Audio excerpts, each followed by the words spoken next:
Buenas tardes.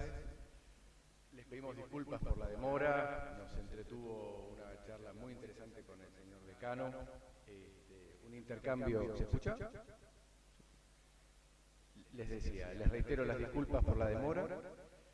Esta tarde tenemos una charla sobre los 40 años de democracia constitucional en la Argentina.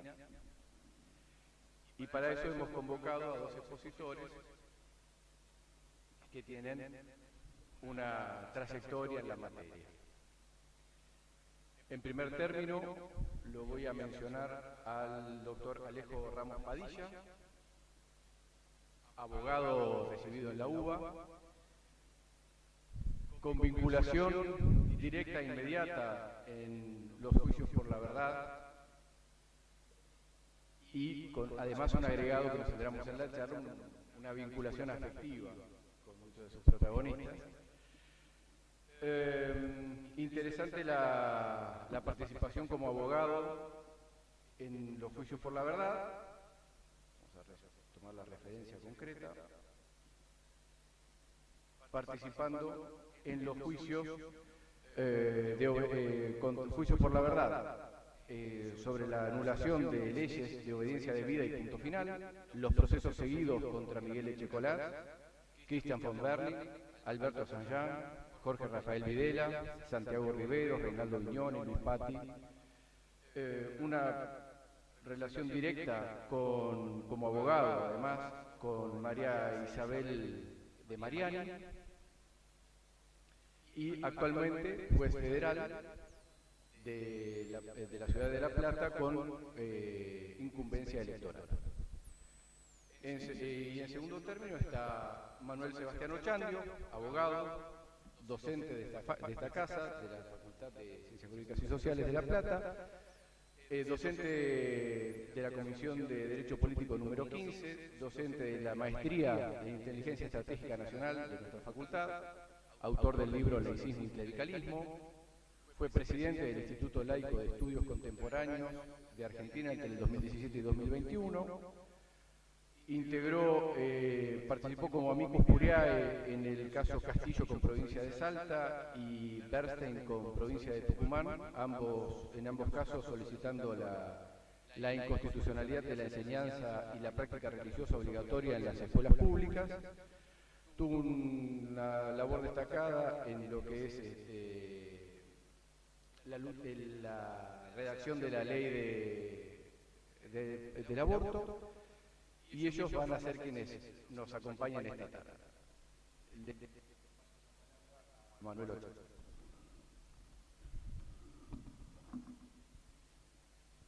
Buenas tardes, ¿se escucha ahora bien ahí? Más o menos, me dicen las chicas y los chicos de la Comisión 15.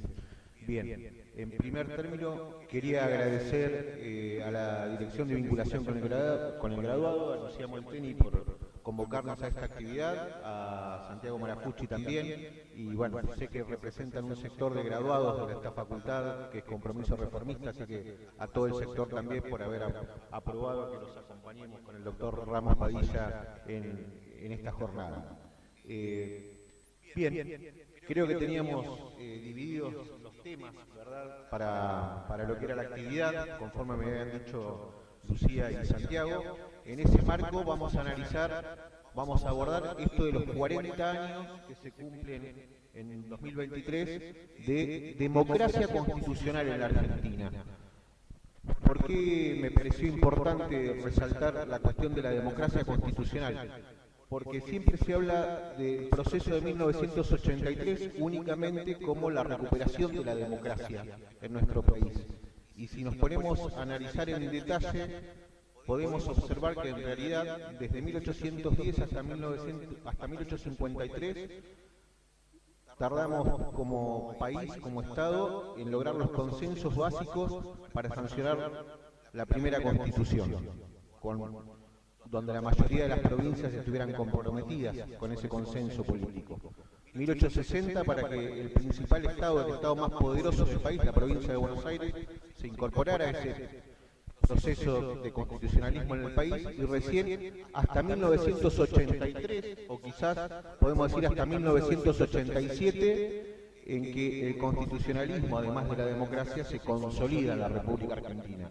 Y digo 1987 porque los sucesos de Semana Santa de 1987, en los cuales el pueblo argentino y la mayoría de los partidos políticos con mayor representatividad de la República Argentina acompañaron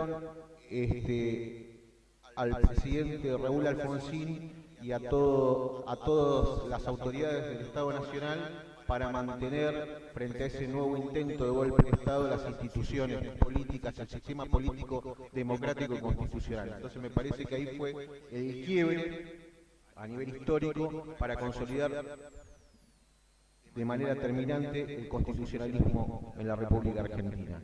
En ese sentido, entonces, me parece también que es importante aclarar qué es esto de la democracia como sistema político y la democracia constitucional en particular. Obviamente, yo sé que muchas y muchos de ustedes tuvieron la posibilidad de escuchar en esta misma casa de estudios, en esta misma facultad, hace poco, a Luigi Ferraioli, que es el que nos plantea la cuestión de la democracia constitucional desde el año 2007 en particular, ¿no? Cuando publica Principia Iuris y hace este planteo.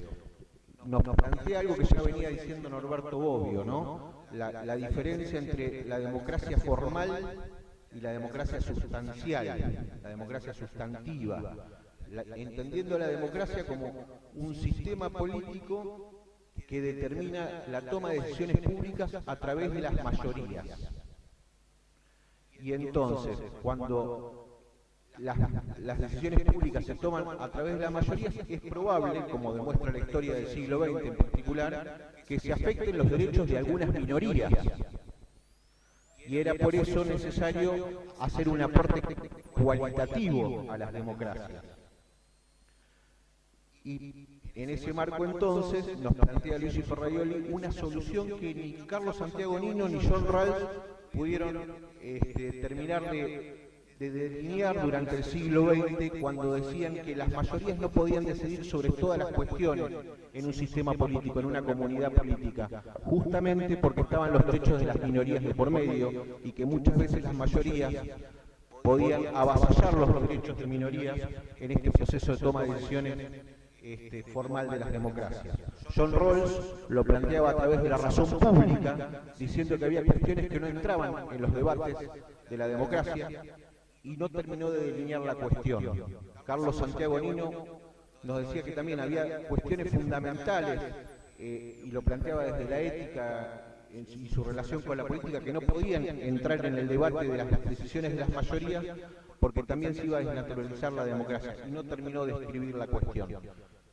Bueno, Luigi Ferraioli sí termina de delinear o de cerrar el círculo, y entonces nos recuerda que previo a la democracia moderna estuvo el constitucionalismo como movimiento militar, como movimiento político y como movimiento jurídico. Y algo que también nos había recordado, y yo tengo en la memoria un artículo de Eduardo García Enterría, publicado en la revista Anales de la Facultad, cuando nos explica que con la Revolución Francesa surge una nueva lengua en derechos, y que es con la Revolución Francesa, desde entonces y para siempre, el derecho va a ser el principal subsistema normativo que va a regir las relaciones de las personas que conviven en una misma comunidad política. Porque hasta entonces, entre la costumbre, la norma religiosa, el poder económico, etcétera, no se había podido terminar de delimitar cuál iba a ser el principal subsistema normativo que iba a dirigir las conductas en una sociedad. Y es con la Revolución Francesa donde el derecho aparece a crear nuevas realidades. Cuando una norma jurídica va a decir, desde entonces, todas las personas son libres, no está describiendo una situación, está creando una nueva realidad. Desde que esa norma está vigente, de ahora en más las personas son libres e iguales. Y esto es muy importante. Y es muy importante también, me parece, que entendamos que existen facultades de Derecho, de Ciencias Jurídicas y Sociales en las universidades. ¿Esto qué quiere decir? Que además del logro político de que el derecho sea el principal subsistema normativo que nos rija, hay otro logro político mucho más importante, y que es que el derecho es reconocido como ciencia. Esto también es muy importante destacarlo. Toda la lógica jurídica es reconocida como ciencia, es decir, se reconoce que tiene un método y que podemos a través de ese método encontrar falacias y verdades en el ámbito de lo que es la ciencia jurídica. Esto es muy importante como logro político del constitucionalismo. ¿Y por qué digo esto? Porque estamos en el siglo XXI y nos parece que estos 40 años de democracia constitucional en Argentina no es más que el transcurso de algo natural. Y no es para nada natural, me están diciendo que se escucha mal, en el fondo. Vamos a hacer una prueba, a ver.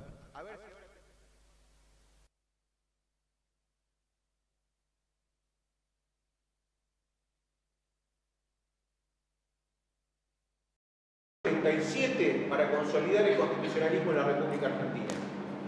Podríamos decir en la región, porque si analizamos lo que fue la epopeya democrática o lo que fue la obra del presidente Alfonsín, logrando llevar el constitucionalismo y la democracia a la región, donde una región en la cual desde 1930, con el golpe de Estado de 1930, hasta 1966, todos los golpes de Estado tuvieron como objetivo político instaurar otro sistema político en la República Argentina o en la región, haciendo cabeza en Buenos Aires. Todos los golpes de Estado, decía, de 1930 hasta 1966, tenían como objeto instaurar el corporativismo de Estado en la región. El corporativismo de Estado, que como sistema político tiene algunas características. Decía, el corporativismo de Estado, ahora sí se escucha, que como sistema político específico tiene algunas características que lo determinan, que lo caracterizan específicamente, valga la redundancia. Una, un partido político único. Dos, representación funcional.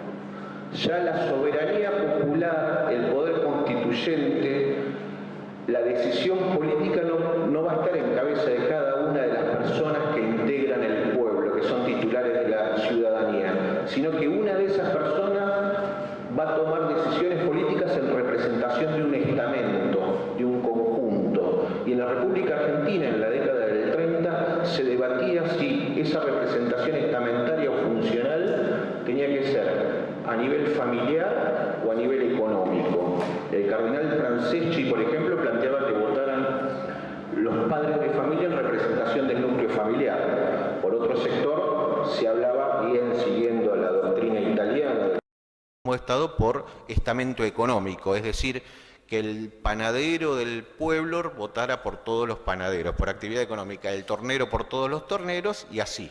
Representación estamentaria y representación funcional. Teníamos, o por cuestión familiar o por cuestión económica, delegar la titularidad de nuestra soberanía popular, la titularidad de nuestro poder constituyente, la titularidad de las decisiones políticas. Bien, el último intento para instaurar eso fue el golpe de Estado de Onganía, que con el Cordobazo, con el movimiento estudiantil y el movimiento obrero, trabajando en conjunto, a través de ese estallido, se logró derrocar. Y por eso es muy importante también, y seguramente el doctor Ramos Padilla va a hacer mención a ello, que una vez consolidado el constitucionalismo en 1987 en adelante, cuando viene la reforma constitucional de 1994, se constitucionaliza la importancia de los partidos políticos. El artículo 38 de la Constitución Nacional, que establece que los partidos políticos son las instituciones fundamentales de la democracia, tiene que ver con esta historia política nuestra, con esta cuestión de todos los golpes de Estado que intentaron instaurar el corporativismo de Estado. Y también, debo decirlo, hasta por una cuestión de militancia propia en los sectores civiles en los que he hecho, en los cuales he ejercido esa militancia, que hay dos actitudes políticas que se relacionaron con estos golpes de Estado y con esta cuestión de intentar instaurar el corporativismo de Estado en la Argentina, que son la actitud política del laicismo y la actitud política del clericalismo. Podemos definir al laicismo como la actitud política que busca escindir de toda decisión pública a la norma religiosa. Y acá hay que hacer una aclaración fundamental. Laicismo no es ateísmo. Es más, Si analizamos nuestra historia argentina, los protagonistas del proceso de organización nacional que establecieron las leyes fundamentales de la organización nacional relacionadas con el laicismo, es decir, el cementerio público, el matrimonio civil, la ley 1420, la educación básica, gratuita y obligatoria, entre otras, eran fuertemente deístas, tenían un profundo sentido religioso, pero entendían, siguiendo la doctrina del constitucionalismo de John Locke al siglo XIX, que el subsistema normativo religioso no podía regir, no se podía imponer un subsistema normativo religioso a toda la sociedad, que el Estado tenía que estar ajeno a estas disputas, a estos dogmatismos, porque la construcción de la norma jurídica tenía que hacerse en el marco de la diversidad de todas las identidades individuales y colectivas de las personas que conformaban esa sociedad. El laicismo, y lo dice Luis y Ferraioli en Principia Iuris, implica dos cosas: que los dogmatismos religiosos, no la religión, no interfiera en las decisiones públicas y que el Estado no interfiera en el derecho humano a ejercer o a profesar un culto. Esa separación.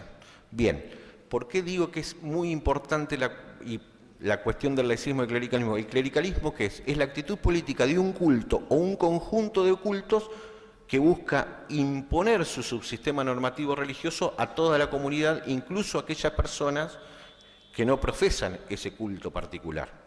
¿Y por qué digo esto de la importancia de todos los golpes de Estado que intentaron imponer el corporativismo de Estado en la Argentina hasta 1966, inclusive con la cuestión del laicismo y el clericalismo? Porque el Estado Vaticano, que fue reconocido como Estado con los tratados de Letrán de 1929, en unas especies de libro blanco de defensa, emitió dos encíclicas, una, la Rerum Novarum de las Cosas Nuevas, donde da nacimiento al corporativismo de Estado como sistema político, como propuesta de sistema político a instaurar en diferentes comunidades políticas, y la segunda del siglo XX, la Divinis Redemptoris, donde ya directamente mandaban armar juventudes católicas, círculos de cultura católica, medios de comunicación, con indicaciones precisas de inmiscuirse en las actividades sindicales para ir formando esto del sindicato único por actividad, la unicidad sindical, el partido político único y la representación funcional. Y fueron los documentos de apoyo de todas estas dictaduras. Hay una entre 1930 y 1966 que no responde esa lógica, que es la de Aramburu derrocando a Leonardi, ¿no? Eso sí, Aramburu que respondía más a la Casa Blanca que al ya depuesto régimen corporativista de Estado del eje Berlín-Roma. Eso también hay que decirlo. Salvo eso, el resto de estos golpes de Estado tenían que ver con eso. Bien, pero como estamos en el siglo XXI y no me quiero pasar con el tiempo acordado, hoy tenemos nuevos planteos doctrinarios y nuevos planteos desde la doctrina política que quieren hacer una dicotomía o quieren instaurar una dicotomía entre constitucionalismo y democracia, haciendo una interpretación bastante difícil de traer a nuestras latitudes de lo que planteaban en la Universidad de Stanford en Estados Unidos, donde la democracia tiene otras características y la participación política tiene otras características. Surge la doctrina del constitucionalismo popular en Estados Unidos para resolver algunas cuestiones de esa democracia con esa participación política de caracteres específicos. Sin embargo, en el siglo XXI, y haciendo también una especial interpretación de lo que Laclau y su esposa Muffet han hecho del populismo, aparece esto del populismo constitucional. ¿Y qué plantea el populismo constitucional? No estoy hablando del populismo, estoy hablando específicamente del populismo constitucional. Plantean dos cosas: que las autoridades judiciales tienen que ser electas por el voto popular directo y que se tiene que cambiar el sistema del control de constitucionalidad. Si hablamos de constitucionalismo, el centro de gravedad del constitucionalismo es el control de constitucionalidad. Si le sacamos el control de constitucionalidad al constitucionalismo, la Constitución deja de ser la norma fundamental. Y entonces las mayorías pasan a decidir sobre todo tipo de cuestiones. Y frente a eso es que Ferrajoli nos plantea lo siguiente. Todas las personas y cada una de las personas que integran el pueblo, es decir, que son titulares de ciudadanía, de derechos políticos, son titulares de poder constituyente, que es la expresión máxima de la soberanía popular, porque ahí se establece el consenso básico político que luego se cristaliza en norma jurídica que nos pone un techo a las discusiones de la democracia. ¿Por qué? Porque ahí se establece la manera en que se va a ejercer el poder, cómo se va a distribuir el poder público a través de los poderes constituidos y la nómina de derechos de las cuales vamos a ser titulares cada una de las personas que habitamos esa comunidad política. Y entonces podemos discutir todo excepto el control del poder y esa distribución del poder establecida y excepto los derechos consagrados en ese texto constitucional. Y es por eso que un poder bastante ajeno a la decisión de la mayoría, aunque sí con representación democrática, tiene que hacer el control de constitucionalidad para que las discusiones no sobrepasen ese techo que nos garantizan que no estemos ni en una autocracia, porque hay un control del poder, y que no se violen los derechos que tenemos consagrados. Esto es fundamental. ¿Y por qué es fundamental? Porque si analizamos cómo surge el constitucionalismo y la Revolución Francesa y demás, vemos que hay fenómenos como las dos revoluciones industriales, fenómenos que cambiaron el mundo a nivel cultural, sociológico y económico, y luego eso impactó en la organización política que nos trajo el constitucionalismo. Bien, hoy, en el siglo XXI, estamos frente a esos mismos desafíos. Estamos atravesando la cuarta revolución industrial, donde el espacio público se nos va de lo físico a lo digital completo, donde ya ni siquiera estamos en la era líquida, podemos decir que estamos en una era gaseosa por lo dinámico de las identidades individuales y colectivas, y porque además estamos en el paradigma de la posverdad.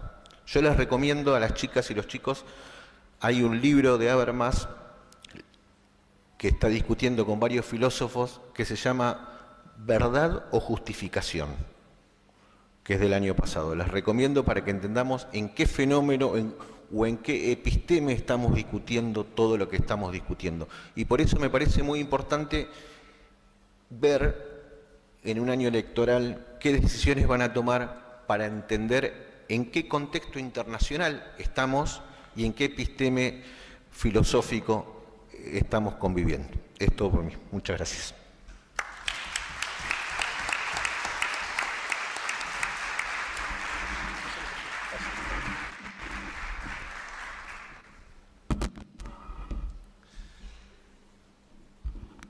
Bueno, primero agradecerle a Santiago la presentación que hizo, muy amable, y el recuerdo a esos seres queridos que pude representar, una Chicha Mariani, un emblema de la lucha por los derechos humanos, y la mencionó cuando mencionó los afectos que me vinculaban a los juicios de lesa humanidad que se llevaban acá adelante en La Plata. Se refería a Chicha Mariani y a Alfredo Bravo, dos personas que ya no están, pero que lucharon mucho por la democracia y por los derechos humanos en la Argentina. Así que por eso especialmente te agradezco la presentación y el recuerdo de ellos. Para mí es un gusto poder estar conversando con ustedes acerca de estos temas, democracia, derechos humanos, cuestiones electorales. La verdad que el título era bastante largo, complejo, y yo me iba anotando algunas de las cosas que podíamos llegar a conversar y los disparadores. Recién quien me presidió en la palabra, Manuel, dijo que habíamos algo acordado. La verdad que no habíamos acordado nada. pero me interesó hacer punto tal vez y poner en debate algunas de las cuestiones que vos planteaste, fundamentalmente esto acerca de la función del control de constitucionalidad y cómo está funcionando actualmente nuestro Poder Judicial. Digo, y sí podemos hacer un debate acerca de el modo en que se fueron mejorando los sistemas electorales, podemos hablar del constitucionalismo, podemos hablar, si quieren, de la ley Sáenz Peña, después del voto de la mujer, del voto joven, de estos 40 años de democracia, y es importantísimo, pero acá se dio un punto que nos permite, por lo menos, llevarnos diferentes posiciones acerca de cómo está funcionando actualmente el control de constitucionalidad.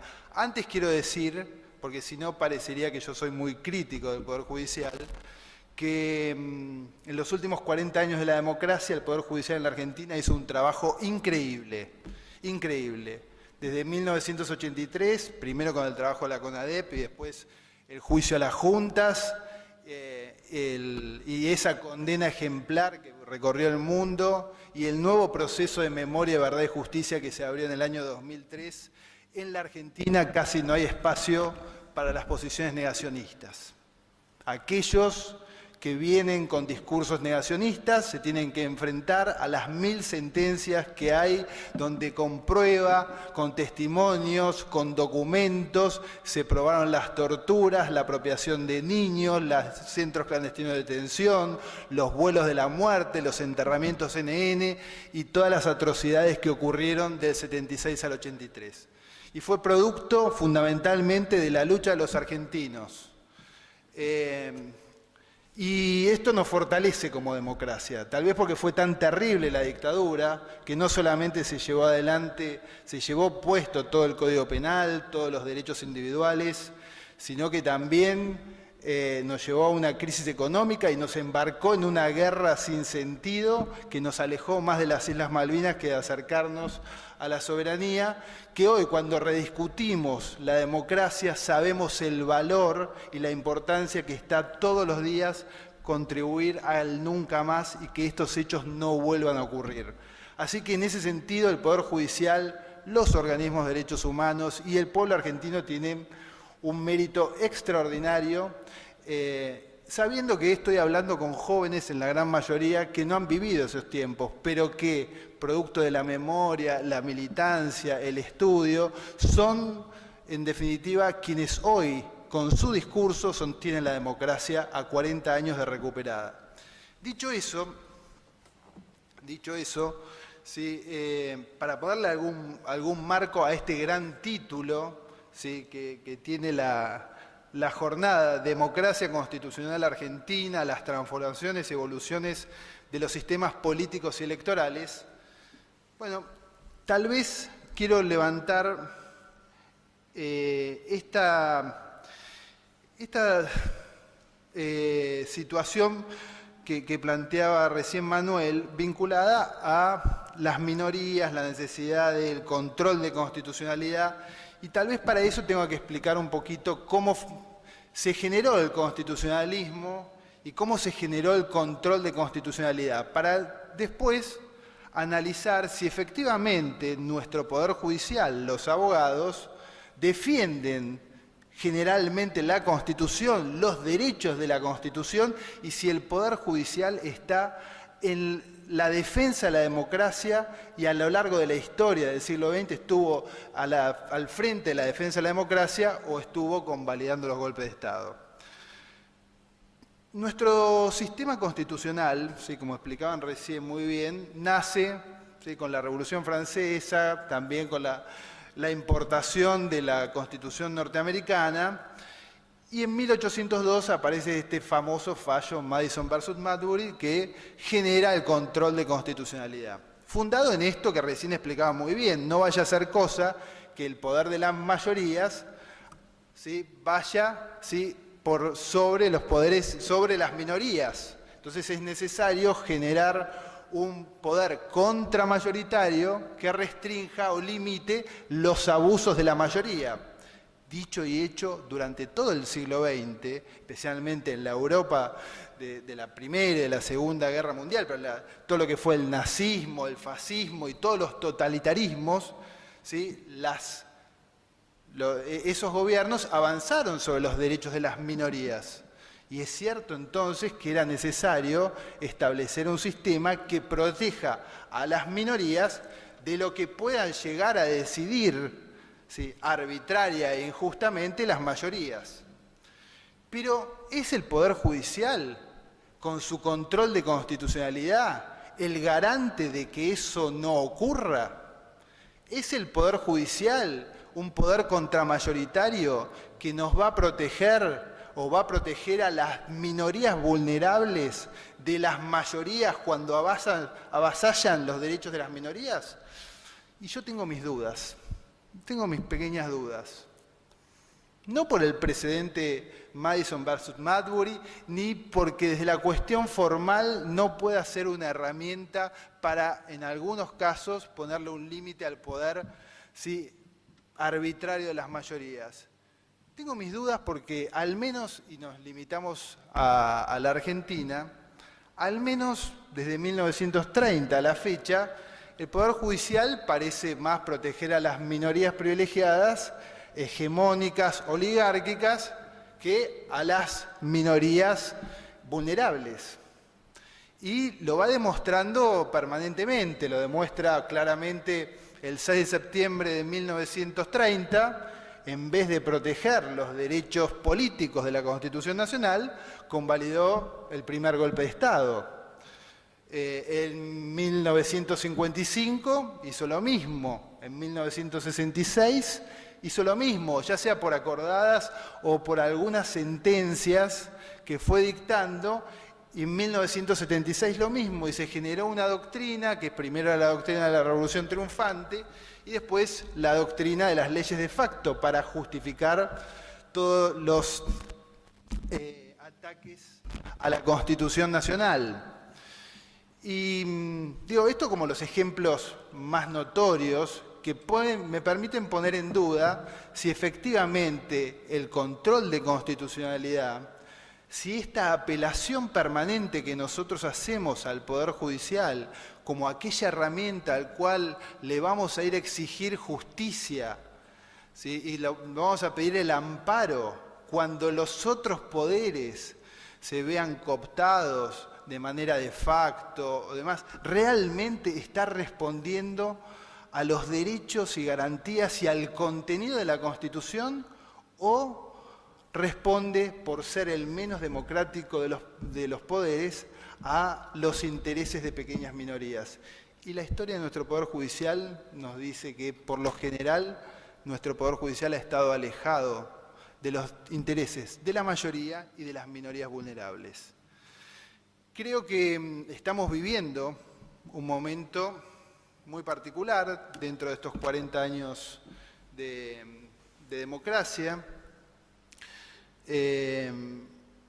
Hemos, en este último tiempo, sí, nuestra Corte Suprema de Justicia de la Nación ha avanzado en áreas que yo creía era imposible que avanzara. Avanzó, por ejemplo, sobre las justicias electorales de San Juan y de Tucumán, más allá de que en el fondo, y la cuestión de fondo, como se dice, pueda tener razón, apelando a una competencia originaria, se inmiscuyó en cuestiones que no eran, sí, comúnmente tratadas por la Corte Suprema de Justicia de la Nación, en un año electoral y a una semana de las elecciones, cuando es una regla no escrita que en los años electorales no hay que hacer reformas electorales. Bueno, tampoco es común ver a una Corte tan activa en este sentido. Vemos una Corte que se inmiscuye también en el modo en que se conforma el Consejo de la Magistratura. Vemos a una Corte Suprema de Justicia de la Nación que le interesa decidir cuál va a ser el grado de coparticipación que van a tener las provincias y la ciudad de Buenos Aires, y podría continuar. Vemos una Corte que declara inconstitucional los límites que se le ponen a las empresas para pagar para los costos de los servicios de Internet, y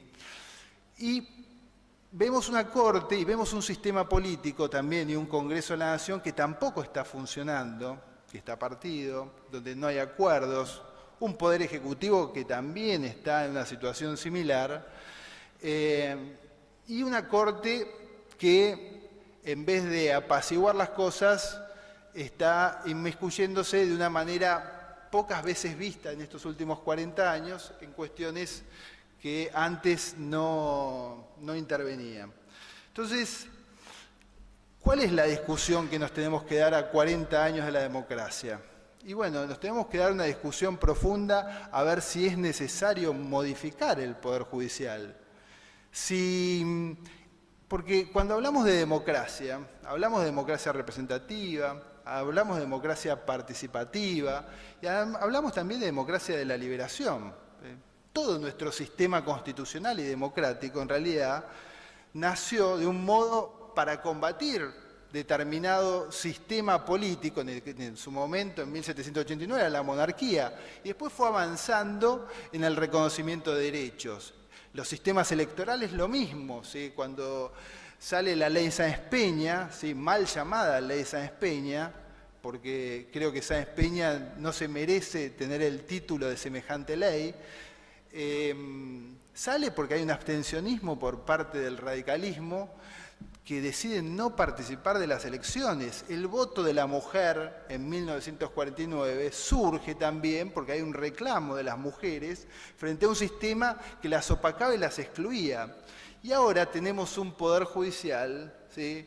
Y una constitución que tal vez no está a la altura de las circunstancias y a la altura de nuestro tiempo. Y yo me permito poner en debate si efectivamente hoy nuestras instituciones y nuestra Constitución no está reclamando a gritos que nos pongamos a discutir a ver si es necesario o no reformar la Constitución Nacional. Si nuestro sistema está funcionando, si nuestra reforma de 1994, que puede haber sido muy útil en su momento, como puede haber sido útil muchas de las reformas, hoy no es necesario reanalizarla y fundamentalmente democratizar el Poder Judicial. Democratizar el Poder Judicial, buscar fórmulas para que este Poder Judicial pueda atender los verdaderos problemas de nuestra sociedad. Buscar fórmulas de democratizar el Poder Judicial. Alguno podrá decir, no me gustaba la reforma que se planteó en el año 2013, que planteaba un Consejo de la Magistratura en el cual los consejeros jueces y los consejeros abogados iban a ser votados por el pueblo y no por los jueces y los abogados. Bueno, acá la gran mayoría de ustedes todavía no son abogados. Y yo les quiero contar algo. En el sistema del Consejo de la Magistratura, los jueces y los abogados tenemos una representación, una sobrerepresentación. El Poder Judicial Nacional está conformado por casi 1000 personas y tenemos 4 representantes. Los diputados, que son los representantes del pueblo, tienen 4 representantes. Pero el Consejo de la Magistratura es un órgano político del Estado, no de los abogados y de los jueces y de los académicos. Entonces, permitámonos poner en debate algunas instituciones sin que esto, ¿sí?, implique negar la posición del otro. Pero precisamente, si estamos a 40 años de la democracia, tenemos que saber que la democracia tiene que incluir la capacidad en nosotros de persuadir y ser persuadidos.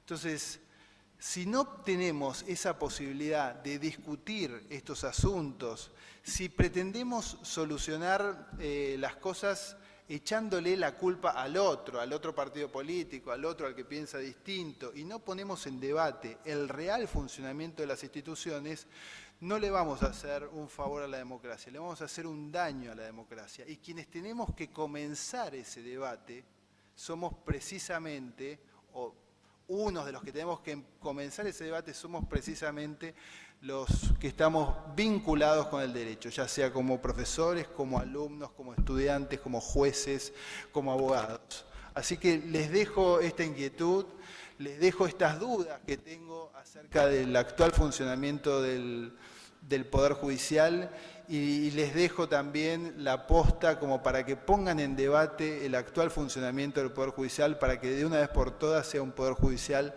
más vinculado a las necesidades de nuestro pueblo y más vinculado a las necesidades de las generaciones que vienen. Muchas gracias.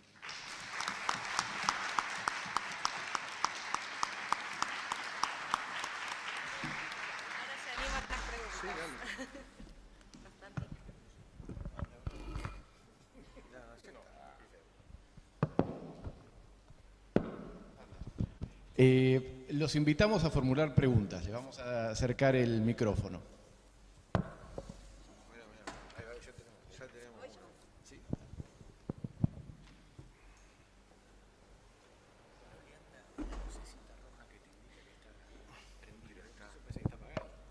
Buenas, ¿qué tal? Esta pregunta va para el doctor Alejo Ramos Padilla.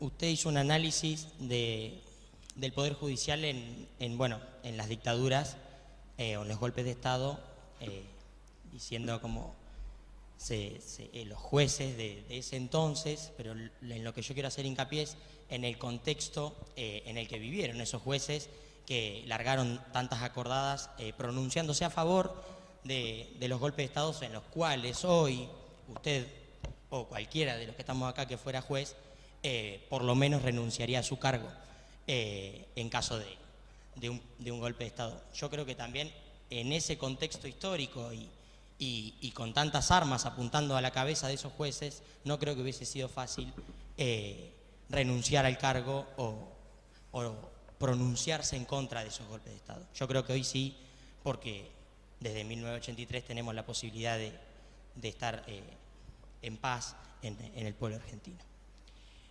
Otra cosa que hablaba también es del Poder Judicial, de la Corte Suprema, cómo en vez de defender a las minorías vulnerables, defendía a las minorías privilegiadas, pero hizo poco hincapié en un gobierno nacional, en un gobierno nacional que no sé si hoy defiende las minorías vulnerables.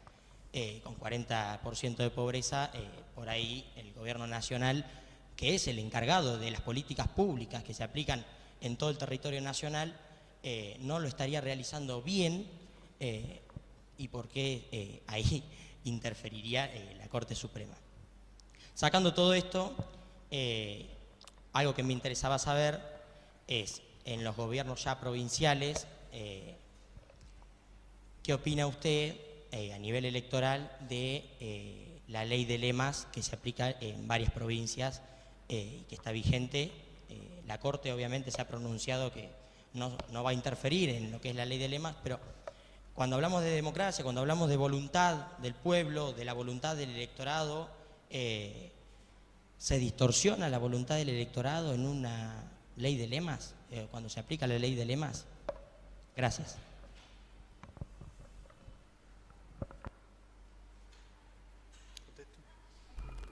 Bien.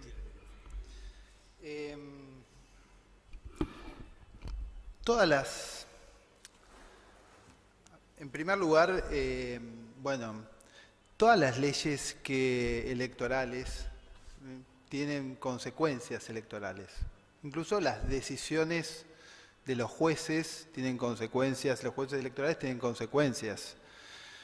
De hecho, voy a poner el ejemplo más claro, ¿sí?, que es el voto obligatorio de 1912. Uno puede decir el voto obligatorio de 1912, el voto universal, secreto y obligatorio, nos permitió ingresar en la vida democrática a los argentinos y a través también del padrón, evitar un montón de políticas vinculadas al fraude, pero lo cierto es que alguno puede sostener que también el voto obligatorio puede generar en algún momento que aquellos que no participan, ¿sí?, y no comparten el funcionamiento del sistema, van a votar a una persona que en realidad quiere destruir el sistema. No sé si me llego a explicar. Digo, cualquier norma, incluso la que más podemos aplaudir, como puede ser la ley Sáenz Peña, que creo que todo el mundo está de acuerdo con el cambio de paradigma que generó, ¿sí?, la ley Sáenz Peña, genera consecuencias de tipo electoral. Hubo de esas infinidad a lo largo de la historia de la Argentina. Por ejemplo, en los primeros momentos del siglo XX se generaron votaciones por distrito y eso permitió que entrara Alfredo Palacios como una minoría al Congreso. Mientras tanto, el radicalismo se abstenía de participar y logró la ley Sáenz Peña. Bueno, y así podemos poner infinidad de momentos. Hubo tiempos donde había un partido que estaba proscripto y a una convención, ¿sí?, constituyente que fue convocada por un gobierno de facto a la cual una parte del radicalismo decidió no asistir, mientras otro partido estaba proscripto. Bueno, cada una de las decisiones electorales que se toman tiene consecuencias. Algunas pueden ser vistas desde un punto de vista positivo porque mantienen un frente. Las PASO también tienen esas características, ¿sí? Intentan darle mayor vigencia y fortaleza a los partidos políticos. Si efectivamente eso ocurre, bueno, o ocurrió a lo largo del tiempo, y tengo mis dudas si eso ocurrió. Me parece que tenemos que darnos un debate franco acerca de las reformas que se pueden dar al sistema político, pero seguramente el mejor sistema político va a aparecer en un año que no sea el electoral. Bien.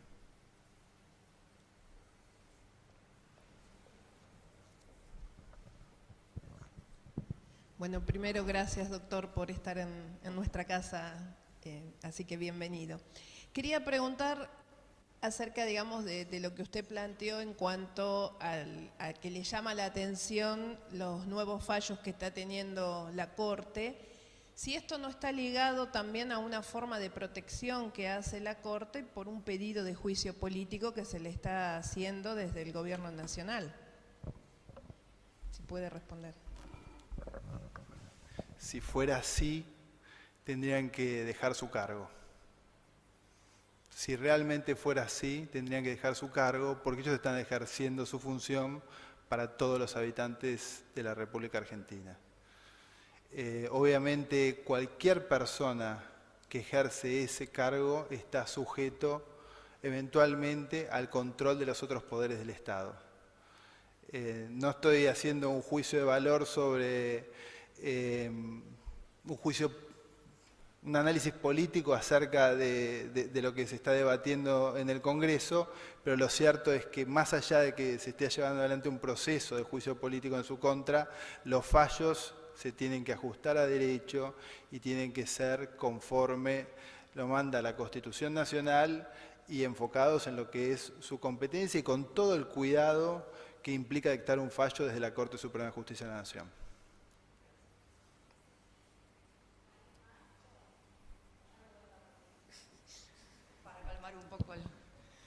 Igual para hablar de política podríamos hablar un montón porque también hay disensos respecto a algunas opiniones que se vertieron, pero quiero aprovechar la oportunidad de que lo tengo acá para preguntarle algo que me gustaría conocer su opinión.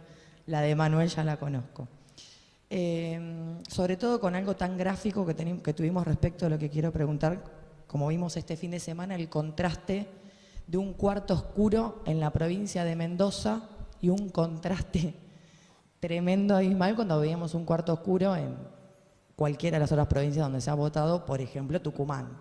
Yo tuve la experiencia de fiscalizar en Tucumán en la elección que había de Cano, cuando Cano tuvo esa experiencia tan traumática, y realmente el desorden del cuarto oscuro yo creo que no es algo que ayude al elector a elegir en libertad. Y cuando uno ve la boleta de Mendoza, esa boleta única, papel, tan clara, tan gráfica, piensa qué lindo sería poder tener en todas las provincias un sistema de elección de boleta única que creo que le puede garantizar a los partidos políticos, justamente cuando usted hacía mención de las primarias, que coincido con usted, no fortalecieron a los partidos políticos, sino que reforzaron esa idea de frentes, de esa idea de frentes políticos que abarcan desde la centroizquierda hasta la centroderecha, con todos los matices de ambos lados del mostrador, en ese afán de acumular votos para luego la elección de octubre. Entonces quería saber qué opinión le merece poder avanzar en reformas políticas en serio, como la boleta única de papel, y también en algo que me parece que no es menor y que es algo que la política tiene que empezar a dar respuesta, pero también necesita de otros poderes del Estado que se involucren en esta discusión, como la financiación y financiamiento de los partidos políticos y de las campañas políticas. Esas dos. Tengo un montón más, pero no quiero que se... Sí. Bueno, con el tema de la boleta única, por un lado, sin lugar a dudas, sería en materia logística y económica, ¿sí?, un menor gasto y más sencillo llevar adelante las elecciones. Pero no es el único elemento a tener en cuenta. Lo más importante es la confianza que puede tener el ciudadano al depositar la papeleta. Tiene sus cosas, ¿sí?, sus cuestionamientos, ¿sí?, que uno no puede ver a todos los candidatos, ¿sí?, se puede buscar diferentes alternativas para superarlo, pero lo cierto es que hay que generar una conciencia ciudadana, hay que explicar cómo se va a llevar adelante el voto, y cualquier reforma de esas características también requiere una actividad pedagógica muy importante. Entiendo, sí, la referencia a los cuartos oscuros. En la provincia de Buenos Aires vamos a tener en las PASO unas boletas que van a medir 92 centímetros, porque hay 8 candidaturas, pero pongamos también, y estoy de acuerdo en que debemos buscar procesos más ágiles, no solamente para elegir a nuestros representantes, sino en algún momento para llegar a algún sistema de democracia más participativa y poder utilizar algunas herramientas como ya sea la iniciativa popular o el referéndum de manera más habitual. Por ejemplo, para discutir si necesitamos reformar o no el Poder Judicial, si necesitamos tener una corte distinta, una corte que no tenga cargos vitalicios, o el Poder Judicial, los jueces que deban rendir examen cada 10 años, que paguemos o no impuesto a las ganancias, digamos, pongámoslo en debate, pongámoslo a decisión del pueblo. Entonces, tener un sistema electoral más fuerte, ¿sí?, más ágil, bueno, eso seguramente nos permitiría tomar decisiones que el Congreso hoy no está pudiendo tomar. El Congreso no funciona, ni para dictar las leyes más sencillas, producto de que hay un conflicto político muy importante que debemos superar a través de las herramientas que nos da la propia democracia. Entonces, en lo que hace a la boleta única, entiendo cuáles son las necesidades logísticas, los costos y demás, pero también tenemos que poner en la balanza la confianza que tiene el ciudadano cuando deposita la papeleta. Y eso fue una confianza que se fue construyendo a lo largo del tiempo, con idas y vueltas. Sí, recién hablábamos de 1930, hubo toda una década que se hablaba del fraude patriótico. Hubo tiempos donde hubo partidos que fueron proscriptos, hubo tiempos de semidemocracia, le decían. Entonces, y hubo tiempos donde no existían democracia y nos decían que las urnas estaban bien guardadas. Pero es interesante. Y en lo que hace al financiamiento de los partidos políticos y la transparencia, debemos también darnos una enorme discusión, porque no solamente el control posterior, sino que ahora hay diferentes formas de financiamiento que tal vez la justicia no puede captar, que puede ser todo lo que tiene que ver con la publicidad en medios digitales, ¿sí?, que lo regulan los señores de Facebook, y los otros, Instagram y demás, que no hay manera de regular ese tipo de publicidad y también es un modo de hacer campaña política.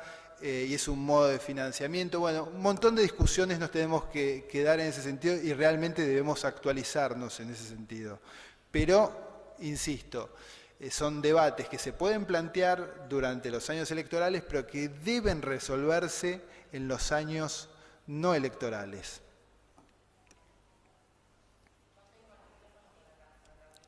No, buenas tardes. Hola, ¿qué tal? Gracias por la participación, por venir.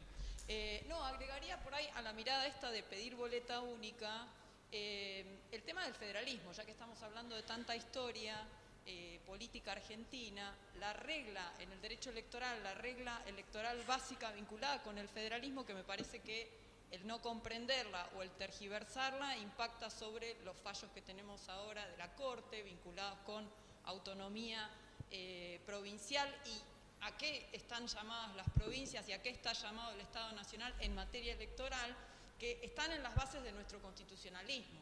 Y esto de pedirle el mismo cuarto oscuro en una provincia que en otro, me parece que tiene que ver con la idiosincrasia de nuestro federalismo y con que cada provincia diagrama y planifica su sistema electoral. Y eso es la riqueza de nuestra, precisamente, proceso de formación nacional.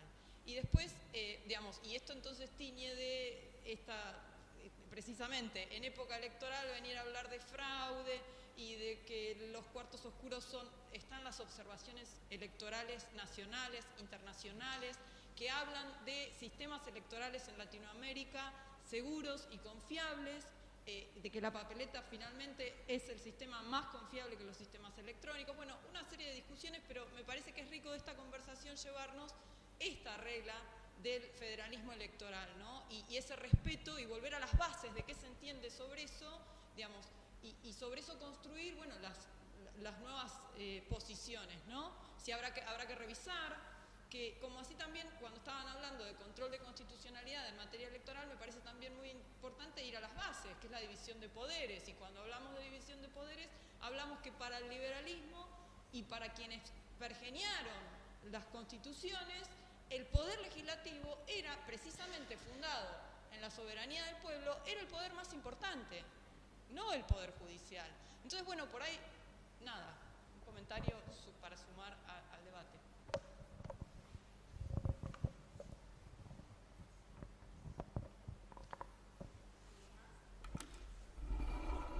Perdón, y seguramente el doctor va a tener su opinión después. Respecto del federalismo, tengamos en cuenta el artículo 128 de la Constitución Nacional, que nos dice que los gobernadores son agentes para que se cumpla la Constitución Nacional en cada una de las provincias.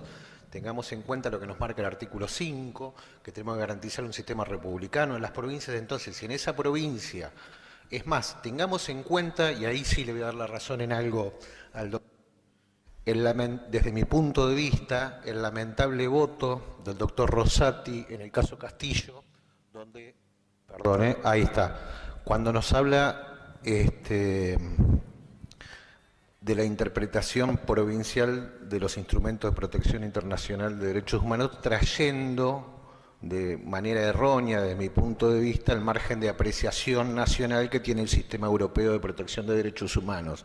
En el fallo Castillo de diciembre del 2017, el doctor Rosati manifestó que estaba de acuerdo que estos instrumentos internacionales de protección de derechos humanos que de ADC y de toda la parte actora habíamos invocado para pedir la inconstitucionalidad de la norma que establecía la práctica y la educación obligatoria en horario de clases de la religión católica apostólica romana, y el doctor Rosati dice, sí, estoy de acuerdo, todo el sistema interamericano de protección de derechos humanos y el sistema universal le dan la razón a ustedes, pero hay un margen de apreciación provincial conforme la cultura salteña, donde la población es mayoritariamente católica, que me deja a mí establecer esto. Bien, el fallo de la minoría en ese caso estaba mal, desde mi punto de vista, por este artículo 128 de la Constitución Nacional, entre otros, y me parece lo mismo en el caso electoral.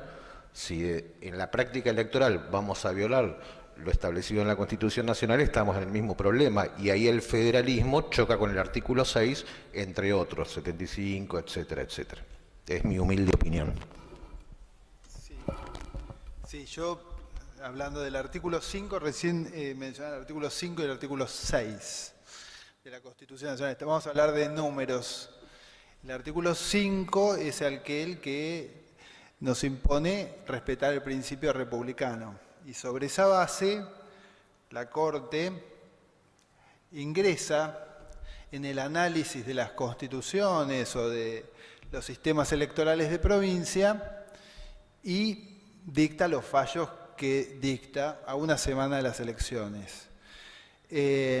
Lo hace apelando a otro artículo, el 117, que habla de la competencia originaria de la Corte. Es decir, son procesos que llegan a la Corte sin haber transitado por las justicias provinciales. Y ahí es el gran error. Sí, el artículo 6, que es el otro que mencionaba el doctor, habla de la intervención federal a una provincia.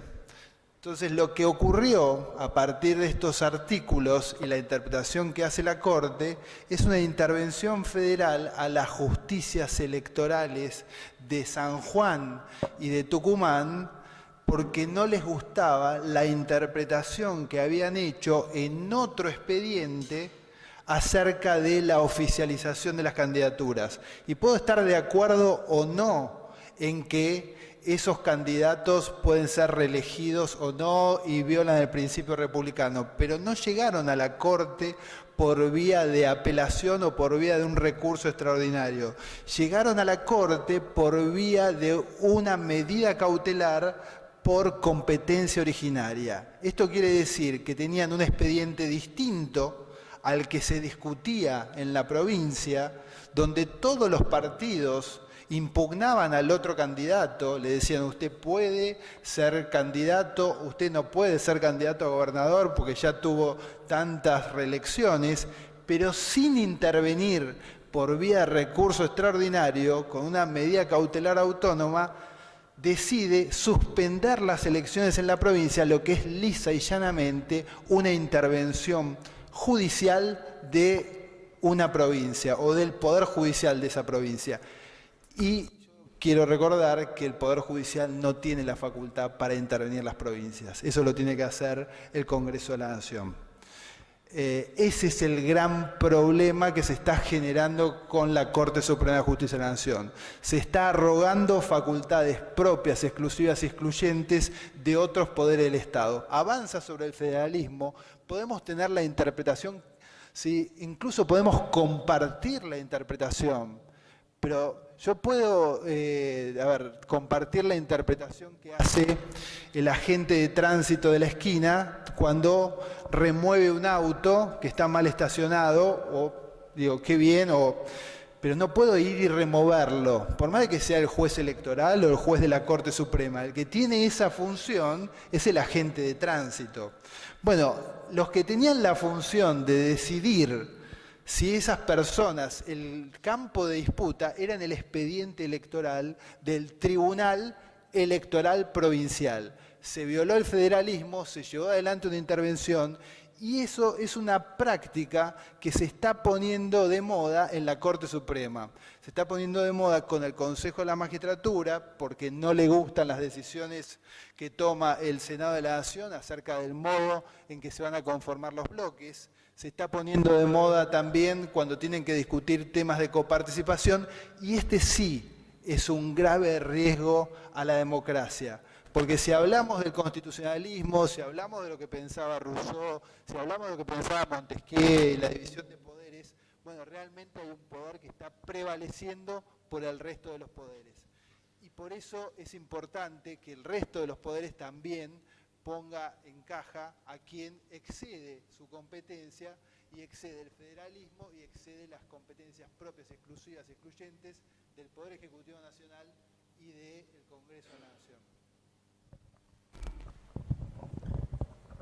¿Alguna pregunta más?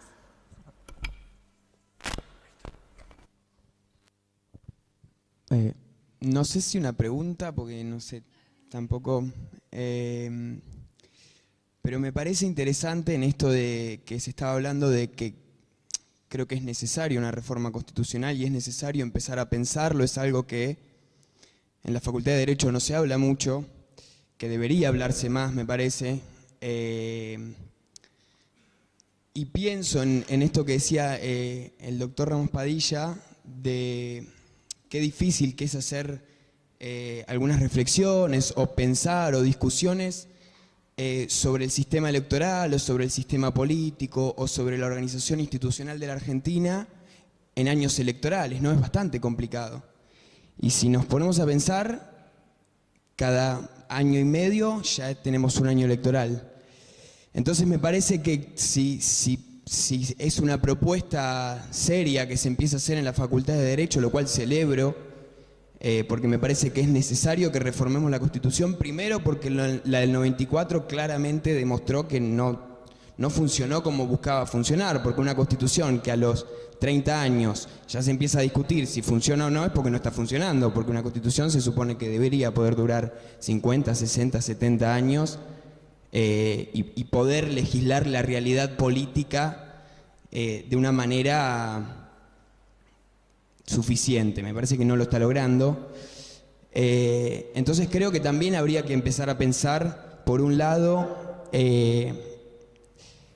cuánto duran los mandatos de los funcionarios, de los representantes, si 4 años no es poco para un diputado o para un presidente de la nación, si es necesario que cada 2 años haya elecciones, si están bien puestas las elecciones de medio término como están, con el sistema político que tenemos, entonces estamos todo el tiempo en una campaña política constante y todos nuestros funcionarios están buscando validar sus mandatos constantemente. Entonces, ¿qué pasa? No podemos ponernos a pensar como sociedad en proyectos a mediano plazo, en un modelo de país que nos encuentre a todos más o menos, pero que nos encuentre en algún lugar.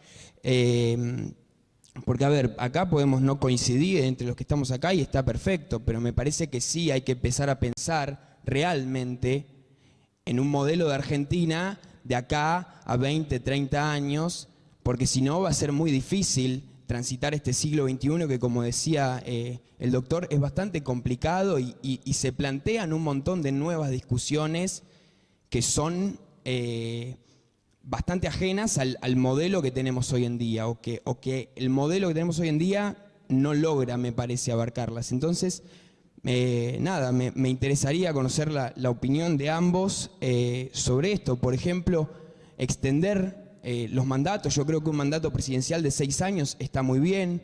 Creo que viendo lo que está sucediendo este año, en donde todos los gobernadores están desdoblando las elecciones, más por cuestiones políticas que por cuestiones electorales, si no habría que pensar que, bueno, que los gobiernos de las provincias se elijan en un año y en otro año distinto se elija el gobierno, los representantes nacionales. Entonces, reforzar así el federalismo y ver cómo cada uno elige los representantes de su provincia y después cómo se eligen los representantes de la nación. Y después también repensar cómo funciona la Corte Suprema. La cantidad. Hace poco estuvo acá, en este mismo Salón de los Espejos, calculo que muchos de acá hemos ido, estuvo el doctor Zaffaroni, y hablaba de cómo él, habiendo sido juez de la Corte, cómo desconocía 3/4 de las cosas que él firmaba, porque claro, la cantidad de causas que tramita la Corte Suprema de Justicia de la Nación hace imposible que se pueda hacer un trabajo fino y correcto como tiene que hacer, creo, la Corte Suprema, que también está vinculado, bueno, al control de constitucionalidad difuso, pero que no hay una jurisprudencia obligatoria. Entonces, bueno, me parece que hay todas unas cuestiones que son interesantes como para empezar a pensar y me gustaría escuchar sus opiniones en ese tema si no se hace muy largo. Gracias. No. Muy sintético. Creo que, como bien lo planteabas vos, y trayendo algunos autores que me deslumbran más de una vez, estamos en una crisis hegemónica en el contexto internacional y me parece que a nivel regional también. Lamentablemente, desde mi punto de vista, creo que esta crisis hegemónica, hablando de hegemonía como en un bloque histórico, una cultura con un sistema de valores, sostiene un sistema político, una forma de ejercer y distribuir el poder, ¿no? Teniendo en cuenta la hegemonía a nivel gramsciano. Me parece que lamentablemente estamos en una crisis hegemónica que nos va a llevar, a los que nos gusta la palabra progresismo, entendiéndolo como la actitud política de reconocer nuevos derechos en el ordenamiento, que nos va a llevar hacia otro lado. ¿Por qué? Y lo voy a decir con nombre y apellido, yo le pongo el cuerpo a las cosas. La intención de voto del Partido Libertario, por ejemplo, en la República Argentina, nos demuestra esto, lo de Donald Trump en Estados Unidos, más allá de que muchas personas tengan elementos para creer que es socio de Putin, me parece que tiene que ver con esto. Los populismos de derecha frente a las crisis de las democracias es algo que ya aconteció en el siglo XX y me parece que lamentablemente puede llegar a venir en el siglo XXI, y sobre todo con este fenómeno de la posverdad y con este nuevo fenómeno de la cuarta revolución industrial, y con lo difícil que se hace el debate de ideas en el ámbito digital, porque faltan este tipo de ámbitos donde la diversidad se puede expresar y se puede respetar para construir consenso, como lo planteaba el doctor. Sí, yo también voy a ser breve, pero coincido en que tenemos que fortalecer el sistema electoral, tenemos que hacer un sistema electoral más ágil, más importante, pero además debemos fortalecer el Estado. El Estado porque, como recién decía mi colega, vivimos en un mundo distinto al del siglo XX. Durante todo el siglo XX se demonizó correctamente y con razón al Estado, que llevó adelante las más graves violaciones a los derechos humanos. Pero hoy tal vez el poder esté en otro lado. Hoy tal vez el poder sea una plutarquía internacional, oligopolios, empresas transnacionales dedicadas a la prensa. Se me apaga el micrófono de vez en cuando. Sí. Hola, hola.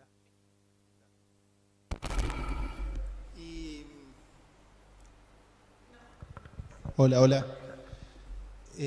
Y ahí lo que debemos discutir en los próximos años, y esto sí es necesario tenerlo en cuenta en una reforma constitucional, tiene que ver con la protección de nuestros recursos naturales, con el litio, con el gas natural licuado, con lo que existe en la plataforma marítima argentina, nuestros derechos sobre la Antártida, y el sistema que tenemos en materia de gestión y explotación de recursos naturales es bastante deficitario, nace, ¿sí?, desde la Constitución Nacional, pero deben haber leído ustedes cuáles son los beneficios que tiene la Argentina por la explotación del litio. 1,5% es lo que se cobra por la extracción del litio, el valor en el mercado. Y no es que nosotros estamos produciendo los autos, no tenemos las empresas, ese litio no queda en la Argentina, y después nos lo venden, y es la famosa discusión que tenemos hace 150 años acerca de cuál va a ser el rol de la Argentina y cómo va a proteger sus recursos naturales. Eso es una discusión que se tiene que dar en el ámbito, ¿sí?, y tiene que partir desde la Constitución Nacional. Y obviamente tenemos que estar convencidos del país que queremos y cómo queremos defender nuestros recursos naturales. Hoy no tenemos las herramientas en la Constitución Nacional para hacer una explotación más efectiva del litio, y al mismo tiempo deberíamos tener un gobierno lo suficientemente fuerte como para que frente a esta plutarquía internacional, este orden mundial donde el 1% de la población tiene el 50% de las riquezas del mundo, nos permita negociar, ¿sí?, en mejores condiciones. Hoy el Estado no es el Estado del siglo XX, donde era la máxima autoridad y se transformaba así en el Leviatán. Hoy hay otros sistemas y otros mecanismos de mayor poder, en las cuales el Estado, bien administrado, democráticamente administrado, es una herramienta del pueblo y del ciudadano frente a esta nueva organización mundial. ¿Alguna más? Bueno, entonces les agradezco a todos los presentes y a los expositores por esta hermosa jornada. Hasta luego.